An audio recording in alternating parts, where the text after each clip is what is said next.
আর এই মুহূর্তে আমাদের নজর রাখতে হচ্ছে ব্রেকিং নিউজের দিকে। প্রয়াত খালেদা জিয়া, প্রয়াত বাংলাদেশের প্রাক্তন প্রধানমন্ত্রী খালেদা জিয়া, 80 বছর বয়সে প্রয়াত খালেদা জিয়া। আরো বিস্তারিত জানাবে আমাদের সঙ্গে রয়েছেন আমাদের প্রতিনিধি অতনু সাপই। অতনু, আমাদের কাছে এখনো পর্যন্ত খবর আসছে, প্রাথমিকভাবে খবর আসছে 23 নভেম্বর থেকে ভর্তি ছিলেন হাসপাতালে খালেদা জিয়া মৃত্যু হয়েছে প্রাক্তন প্রধানমন্ত্রী খালেদা জিয়া।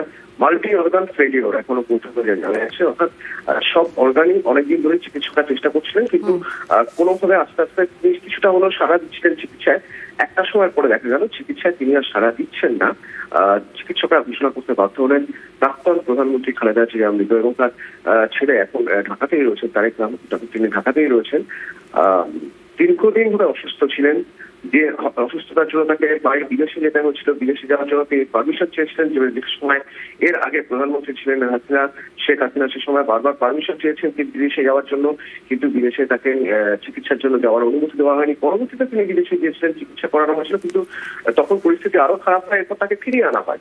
ফিরিয়ে আনার পর থেকে 23 নভেম্বর থেকে তিনি হাসপাতালেই ছিলেন, এবং ধীরে ধীরে পরিস্থিতির অবনতি হচ্ছিল। শেষমেশ এখন সরকারিভাবে ঘোষণা করা হলো প্রাক্তন প্রধানমন্ত্রী খালেদা জিয়া 80 বছর বয়সে মৃত্যু হয়েছে। বেশ, ধন্যবাদ।